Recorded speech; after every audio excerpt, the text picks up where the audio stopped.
All right, y'all, we're back to talk about the honorable mentions for favorite books of 2024.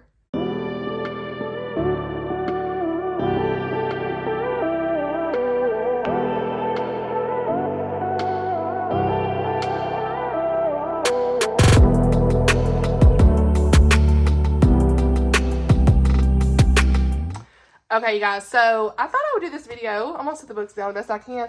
You guys can see the overview here, but we're here. I thought I'd do a video to talk about the books that were like solid 4 and 5 star reads. Some of these may be 5 stars, some may be 4, 4.5, okay? But I really wanted to do this because number one, credit goes all to my girl Oshina. Oshina got to read them all. Let me move this camera up. What am I doing? Okay. Credit goes to her because she did a video last year, I want to say, that was like books that were almost my favorites or something like that. And I was like, you know what? I'm going to track some honorable mentions throughout this year. And these books are some that just didn't make the top 20 of 2024. I mean, when you read a lot of books, it's hard to narrow down a top 20. So these are just like the ones that were so close to being in that top 20. And that would have been, I guess, 15 additional books on top of the top 20, okay? We could have had a top 35. But you know what? I had to narrow it down for something. But these are still some solid favorite books that I enjoyed in 2024 that I want you guys to check out if you are interested. Look at your library, all those things, and just remind you of them because it's been a while since I've talked about a lot of these books. I don't have the reviews in front of me. I've just been kind of going off the cuff with these books and reviews and things like that. Just saying what I remember, why did I enjoy it, but all of the reviews in detail with content and everything will be linked down below in the description for these books. And so we have a wide variety here. We've got romance, some fantasy, we've got some romantic suspense, a middle grade, some historical romance, historical fiction, general contemporary. I mean, we got everything in this. So I think there's something for a lot of people here. And so, yeah, without further ado, let's get into it. First, this is also not in any order, but first I have just here in the stack is Love in the Storm by Mandi. Perfect one to read right now because of all of the snow that's been going on. And this is a forced proximity. It's a lovey, but it's still super cute because they do get to know each other really quick, but it's fine. This one is forced proximity though, and they are in a cabin. They are locked in a cabin. Let's go. You tell me right now. When somebody's locked in a cabin, I'm here for it. Okay, that's all the buzzword I need. They locked in a cabin, let's go. So in this one, we have got Lyric and Asa. And he is a police officer, and she was actually arrested by him many years ago. But she's cleaned her act up, okay? She's no longer in trouble, no longer doing drugs. I can't remember if she's drinking or drugs, but she's no longer in that lifestyle. And she has given her life to the Lord, and so she recognizes him. She's like, oh no, it's him. He don't recognize her. And so they kind of get to know each other over a course of a few days. And they fall in love quick, yes. But it's just one of those palate cleanse reads that I really enjoyed at the time. The audiobook was good. It's the romance cheese that I love. If I'm in a mood for that, I'm definitely going to go to Mandi Blake. Very good faith content was also in this one. So yeah, highly recommend this one. And then we have Powerless by Lauren Roberts. This is like a 4-star read for me, but still it's an honorable mention because of just the experience I had while reading it. I got this rec from my girl Oshina as well, and let me just say, I did a whole reading vlog for this. There was a lot happening in this, you guys. It is secular, but it doesn't have any explicit sexual content. It is clean, kisses only kind of thing, but as far as the content goes, there was some language that I didn't really care for 100%. That's why it wasn't quite the 5-star, but like it was kind of 5-star level if it just would have had the language removed as much as she had, and she like made up words for some curse words and stuff that I just was like, if I hear plagues one more time kind of thing, come on. But it was fine. That's my only gripe really with it. There is only one scene in here that kind of bothered me when it comes to the violence, but the rest of it was fine. It was towards the end. So yeah, the review's length, of course. But this one, you guys, has taken the whole booktube and bookstagram book talk community by storm, and I just really had a good time reading this, you know. And it was one of those like read it really quickly, oh my goodness, what's happening, all this stuff. It's YA fantasy. Elites have had the power forever, right? And so he is an elite, and then there's the ordinaries, and the girl is an ordinary. We've got Peyton, who is an ordinary who poses like she's psychic, but there's like not really any psychic details, so don't worry. Just to try to blend in with the elites, and she ends up saving Kai's life, and so they end up kind of being together throughout the whole story, and there is a lot of angst and tension that you could cut with a knife. Yeah, I mean, it's like butter. It was so much happening. I thoroughly enjoyed my time with this one. It's definitely an honorable mention for the year. There was just like the one-liners, the interactions, honey, yes. Okay. Then we have got Royal Assassin by Robin Hobb. This was a 24 in 24 book, actually, so was Powerless. A 4.5-star read for me. It's one of my friend Chrissy's Purple Library's favorite books. She loves this author, and so I read this in a whole vlog that I will also link for you guys if you missed it earlier in the year of last year, and it was around her birthday month, and I was so proud of myself for finishing this book because there is so much happening with our character Fitz. You're really seeing this coming of age story with him, and he is a trainee assassin who doesn't have family. He's royalty, but he's not supposed to be. It's this whole thing. And there's like danger all around him. The raiders are on these coastal towns, and there's the king's court, mystery illnesses, all this stuff going on. I can't even say. But you see how there's a lot of things like in the political, I don't even want to say, it's like there's a lot of political stuff happening in the court as well that you're just like, the drama of like, wait, what's going to happen? You've got this jester type character who they call the Fool. He's like jesters in the jester court, or whatever you want to call it. Jester in the court. I don't even know how you say it. He's like a jester. I don't know. Anyway, the vlog is linked. It's got all the details. I talk a lot about the Fool in that. I mean, I just really enjoyed my time reading this, and it's definitely one of our honorable mentions. It's a secular fantasy, so there is some mild language, and there is some violence, of course, but it's not necessarily anything that I was triggered by personally. So I just really enjoyed the story for what it was. I feel like Robin Hobb tells you a really good story that you just want to keep reading and know all about Fitz and what he's going through. He's growing up. I mean, the first book is Assassin's Apprentice, and you really see him from like 6 years old growing into be this young man, and I'm ready for the next one. So I really need to read the next one, but I was so proud of myself for reading that, you guys. That was like one of the main books. I was like, you girl did it. Like, what? So, yeah. Next on the list, we have got The Women by Kristin Hannah. This was a 4-star read. Kind of 4 to 4.5, but the reason this didn't make my favorites, I know it made a lot of people's favorites of the year, was just because of the romance stuff in this. I did not care for there was like infidelity in this several times that I didn't care for. Other than that, this is a solid Vietnam War story, and that's what made this so good for me. I sobbed several times. I also have a vlog with this one, and I will link if you have not seen it. Lots of tears.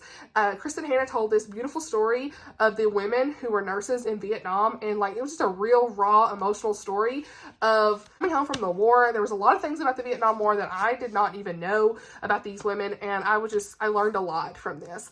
Very impactful story. We have our main character, Frankie. Was that her name? I want to say it was Frankie. Yeah, Frances Frankie McGrath. Duh, I remember that. See, wow, I even question myself. But anyway, she is, of course, in Southern California, and her brother goes to war, and something happens where she ends up enlisting as a nurse herself, trying to figure out all that stuff.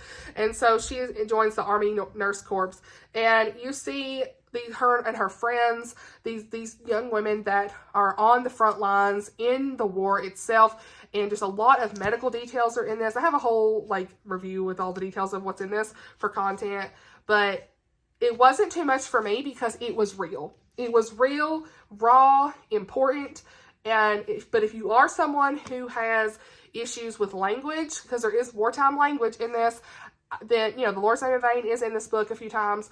I usually do forgive that in secular books that are historical in nature because that is what they said. They said a lot of those hard things during that time, and I'm not sitting here going to be judging that because of the situations it was situational of what they were in. And so just be aware of that. If it's something you can't read, I'm fully transparent about the content, but it is a book that I think is important, and it is a very impactful story. It was real, and it probably doesn't even touch what really happened in a lot of situations back then during this time, and the way that our troops were treated when they came back from the war. It was just awful to see what even the women had to go through. They were spit on, and all the things that happened during that time. If you've seen Forrest Gump, you kind of get a sense for that. I remember that in Forrest Gump, but I still didn't really know about the women in themselves. And so I love the story that Kristin and Hannah told. If you can get past like the content itself and just understand that this is real and raw and important, like definitely one you got to read. It's probably like the highest on the list of the honorable mentions, okay? But the only reason was just like the infidelity bothered me so bad with this. You know, if you know, you know. But anyway, other than that, solid wartime story. And then next on the list is Fatal Witness by Patricia Bradley, 2 in the Pearl River series, okay? It's all about our girl Danny, and she witnesses the murder of her parents. And she has very little memory of the incident. She is whisked away by a family member, and you don't even know, like, really what's going on here. She's hidden away in Montana for years, and then you see, the other point of view is her grandmother who's been looking for her, and she thinks she sees her in a magazine or newspaper, something like that, and then there's this guy, Officer Mark Lassiter of Pearl Springs, Tennessee, and he is trying to help find the girl and bring her home. Great story, solid romantic suspense. I love the Christian elements in this as well, and I really like the plot in this one, because seeing her, like, kind of remember who she was. It had like that amnesia stuff going on. It was really good. One of my favorites. Then, and plus the setting in Tennessee, come on. Then I have a middle grade I want to share with you guys, which is It's Boba Time for Pearl Lee. Our buddy read this with several friends, and we loved it. And, you know, it was really close to being a top, but I think I gave it like a 4.5. I really enjoyed it. Nicole Chen is the author. Pearl Lee loves her boba shop, her local boba shop, and this is so cute. I love this because you see just the importance of like work and, you know, making money and starting her own business and everything that she wanted to do. She had big dreams, and really seeing her do that in this. Pearl Lee was such a good character, and you see her at this local boba tea shop, and the boba tea shop is actually getting ready to close, or it's like not really doing very well, all of this stuff. And so she makes it her goal to make money to help the shop. And I love this because you see her take her amigurumi dolls. She has these cute dolls that you can see on the front, and she's going to make her own Etsy shop. You see so much marketing stuff going on here. She's learning, but she's not really accepted by her parents because she's not going into the technical field or being like in a successful way that her parents would want her to. And so she doesn't feel accepted by her dreams by her parents. And I love the messaging in this for young kids, because it really showed how important it is to just, you know, find something you're interested in and go with that. Like, and the parents, like, seeing her fulfill her dreams, and just like the way it ended was perfect. And she has a sister, and her sister's kind of doing something else, and they kind of want her to be like her sister in a way, but she's her own person, and really seeing her just go after her dreams and build this from the ground up was so good. And she wanted to help someone else, and that was a really great message. So highly recommend this one. Plus, if you like boba tea and stuff, you're gonna love this. So then we have got Colleen Coble, Fragile Designs. This is one of the first books I read earlier in 2024, and you guys, I still remember this, like, being so ingrained and invested, and I was just like, oh my gosh, I have to know all the things about this Fabergé egg. And there was something about this egg. I learned a lot about Fabergé eggs, okay? So you can kind of see it here in the cover behind here. There's a Fabergé egg. But this is a Christian romantic suspense, and we have this police officer who passed away, Eric, and Carly is his wife, and so she's been struggling to support her and her son. She works in like an antique shop and stuff, and she wants to become a novelist, but her grandmother proposes that she and her two sisters restore the family's home and turn it into a bed and breakfast. That's kind of what's going on. I think she's staying at her grandmother's place, I want to say. She doesn't really have her own place, if I remember right. There's all this stuff happening with her and her sisters that's the only reason it's not like a 5-star. The fighting between them got on my nerves a little bit, but other than that, this was solid as far as the suspense element and the really interesting, unique plot with the Fabergé egg. Romance in this is between Carly and Lucas. He's a homicide detective, and Carly goes to him when she finds the egg, and somebody's actually after, of course, the egg. It's worth millions of dollars, and it puts her family in danger, all that stuff. So just a really solid suspense. I was like, I need to know all about what's happening here, and I didn't see it coming, obviously. So yeah, really, really enjoyed that one. And then we've got The Roads We Follow by Nicole Deese. Like, this was a 5-star for me. Why it wasn't on the top 20, I don't even know. But But if I took the middle grade out, this would have been in the top 20. But for whatever reason, I just didn't have it there. I actually forgot about it. So forgive me. But this was super, super good, you guys. In this one, it's in her Fog Harbor series. It's book 2, but you can read it as a standalone. I actually really like this a lot more than book 1. There was something about the romance in this that was solid. We have our characters Micah and Reagan, and she wants to be an author, but she doesn't want her name tied to her, I think it was her mother. Yeah, her mother is a country music legend, and so she doesn't really want her name tied to that. She wants to kind of go on her own with a pen name until she has her manuscript and stuff. But things kind of go to the side when a manuscript is being written about, like a tell-all written about her family, and so she is freaking out about that. It's a secret from her family and her sisters, and they go across on a 2-week cross-country road trip. That's right. Her mother wants them all to go on this road trip, and there's this guy, okay? Look. Micah Davenport. He was such a good guy. But his mother passed away, and so his mother and her mother were like friends back in the day, and they had a falling out. And so he has a lot of her journals, and so he's reading through her journals and stuff. So it's a lot of reading those entries and diary things as well. It's kind of epistolary in nature in that way. Micah really wanted to know all about their past, his mom's past with her mama, okay? And so he ends up being the bus driver, and seeing Micah and Reagan's interactions was so good. I love their romance. It was really great. So yeah, it's highly recommend this one too. Really great Christian contemporary romance. Okay, I'm not breaking books over here. Then we've got The Widow and the Highlander by Martha Keyes. This was a solid 4.5. It was almost 5 if it wasn't for something that happened at the very end that I normally don't like in books. So yeah, but this one had all the Scotland vibes. It was clean. I mean, you guys have a great Highlander story. Look at the cover, come on. But this is about Christina and Lachlan. And Christina McKinnon, she is a widow, but her husband was not a good guy. So she's relieved. She's like, look here, I'm glad I'm out of this. But she is the heir to the estate. And of course, as always, somebody wants that estate, honey. They want the money. They want the stuff. So she has to help her siblings, but she has to basically, like, avoid the advances of everybody who wants the estate. First that ends up helping her ends up being Lachlan Kincaid. He actually comes back, though. He's one of the men, and he comes back, and he's like, y'all had something of mine and my family's. Come on, I'm here to restore their name. And he ends up getting roped up into stuff with her. And it is a marriage of convenience story. I want to say, was it marriage of convenience? I'm pretty sure. Was they getting married or something? I don't even know. I want to say it was. I can't remember, you guys. It don't say. Is it? Clean Scottish romance. Let's go. Loved it. We got a layered, I mean, come on, all the things. Then we have got The Irish Matchmaker by Jennifer Deibel. Really close to being in my top 20, you guys. Really close. It would have been in the top 30 for sure. Again, if the middle grade had been taken out, maybe this would have been in the top 20. But this was solid historical romance. Loved it. We have got Katrina and Donald.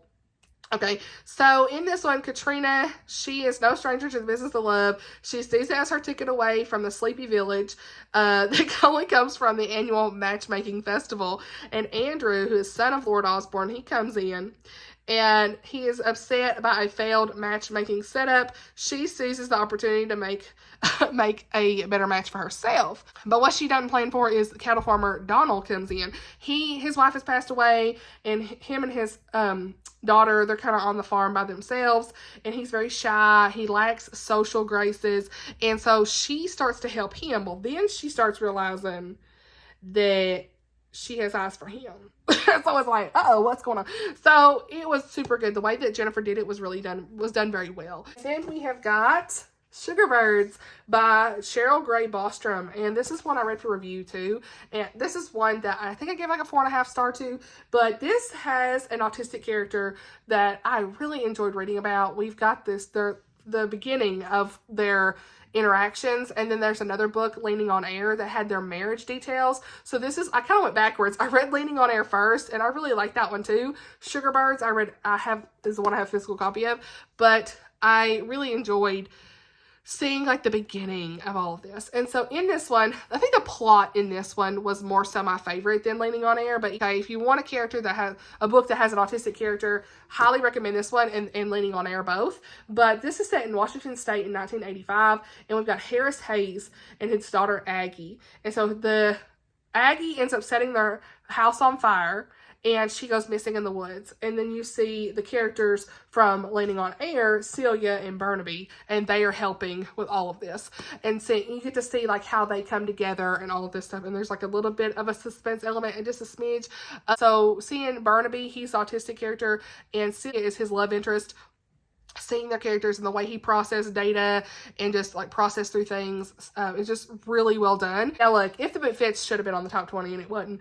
It was, again, it's would have been up there, but it's so hard to pick. But If the Boot Fits by Karen Witemeyer, you guys, another great fairy tale retelling. I've recently read Cloaked in Beauty. Look, this series, I just love these books. Fairest of Heart is book 1. Book 2 is If the Boot Fits, and Cloaked in Beauty is book 3. You can read all of these as a standalone, by the way. But they're like a Western spin on fairy tale retellings, and I love it. If the Boot Fits has more of a light fairy tale vibe to it, but it's twisted into its own story. So If the Boot Fits, I would say, has the best faith content of the 3. I know that some people find it controversial, but like I'm one of those that said, like, this is real. I fully feel like what happened in here could have happened. Very well done, the way that the author did it. And there's some people can say what they want. I think it was showing grace and mercy, forgiveness when needed. Highly recommend. My full review is below. I even edited my review later to talk about it when I saw so much controversy over it. I mean, that's all I can say. But we have this girl, what's her name? Samantha. And the guy was it Asher? I can't remember the names. Anyway, I think it's Asher. He loses his boot. He's going to her father's like farm or whatever to like get proof of like where they paid something because they were about to lose their farm, and he ends up leaving his boot behind, and it's like, who's the boot fit, right? So yeah, the romance in this was good. But to me, what mostly stands out is the faith. And I didn't know where it was going, but I was like, wow, I had to take a minute to process what happened.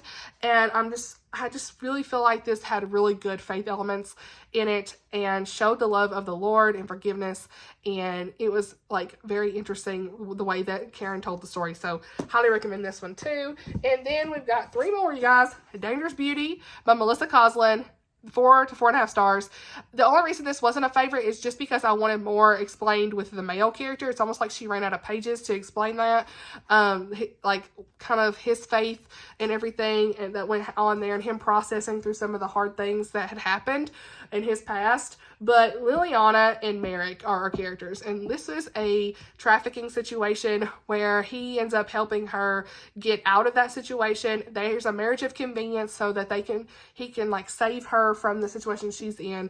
It is so good. It's one of those fast, quick reads. Betty read this with my friend Melissa this year. We had the best time reading this. We were just, I mean, me and her both was like, what? Read it so quick in like a day or two. This is easily a book that you can binge. That's another video I need to do. Books you can binge in like a day or two.